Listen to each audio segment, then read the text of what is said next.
Hi, to permanently delete apps on iPhone 16e, find app you want to delete first on your home screen or in app library.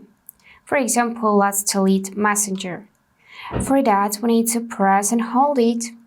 Then, in the list, choose first red option, remove app. And here, as a second section, we should see delete app. But I got an option only to remove it from home screen. So if you cannot delete app as well, then we need to go in settings. Here, find screen time and go in content privacy restrictions.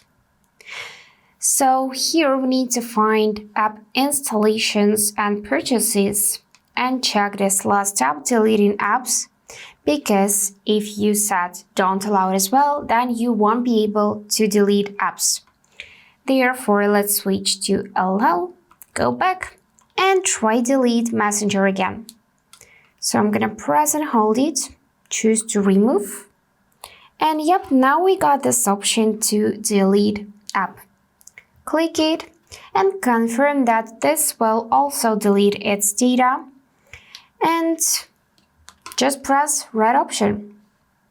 That's it for today. If this video was helpful, please subscribe, like and comment. And I wish you all the best. Bye bye.